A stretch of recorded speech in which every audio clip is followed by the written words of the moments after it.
Congressman Brad Sherman of California. Congressman, thank you for being with us. You were one of the earliest supporters of impeachment, signing on to a resolution back in July of 2017. We're in 2019 now. Do you feel that this phone call and the deceit, the alleged deceit around it, is going to be what finally has Nancy Pelosi decide to join those of you in the caucus who have thought that impeachment is the right answer? I didn't sign on to articles of impeachment. I wrote them and submitted them to Congress in July of 2017. I think it's time that we begin an impeachment investigation, but in fact, I believe we already have. The Judiciary Committee went to court 2 months ago and said, we're considering the articles of impeachment, and they cited the articles that I had submitted, and said for that reason, we are entitled to certain information from a grand jury in our role as prosecutors. You see, grand jury information is usually secret, even from Congress exercising its role as of oversight. But when we're in the role of prosecutor, which we are for impeachment matters, we're entitled to that information, and I hope we get it. So this is just the latest high crime and misdemeanor from this president. It's critical that we get all the information laid out before the American people if we're going to get a reasonable hearing in the Senate, because impeachment without removal is perhaps worse than nothing. It meets our psychological needs, but it doesn't remove a president who has committed high crimes and misdemeanors. This has been your position since 2017. What specifically is it that you believe has caused that number to go up in the last 24 hours? When we look at that letter by 7 freshmen who are from swing district, who have national security expertise, what specifically about this incident has been a game changer? Well, first, it's how many straws on the camel's back. It's crime after crime, outrage after outrage.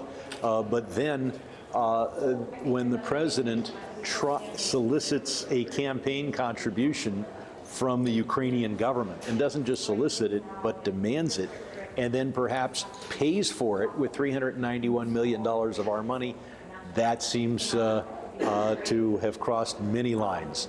But I believe that the president's obstruction of justice, his violation of Section 15B32, was on the record over 2 years ago.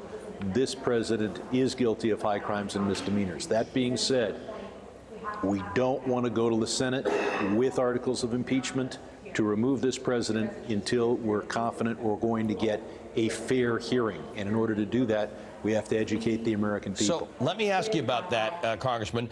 In this particular issue, just this Ukraine issue, there are a few issues you've mentioned. There's the potential quid pro quo of getting their money that Congress had authorized.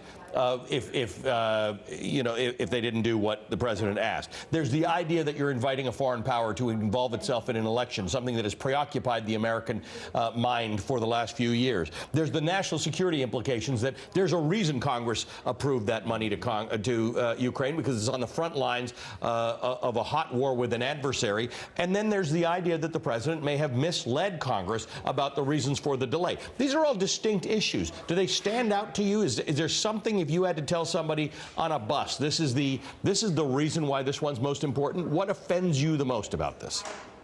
Well, what I think is clear, because we may never show the exact quid pro quo, although there's a lot of evidence of it, is that it's clear that he went to the Ukrainian government and asked them for a contribution to his campaign, not of cash, but of something even more valuable: substantial investigatory efforts designed to discredit his opponent. The federal election law says you cannot solicit even a $100 contribution, even a $5 contribution from a foreign government or any government, and certainly any foreigner. And so the idea that he would be soliciting the aid of the Ukrainian government to help his campaign by revealing dirt on his opponent seems a very clear violation. Of course, I think there were very clear violations in the first 6 months of this presidency, which is why I filed articles of impeachment over 2 years ago. Congressman, good to talk to you. Thank you for joining us. Congressman Brad Sherman of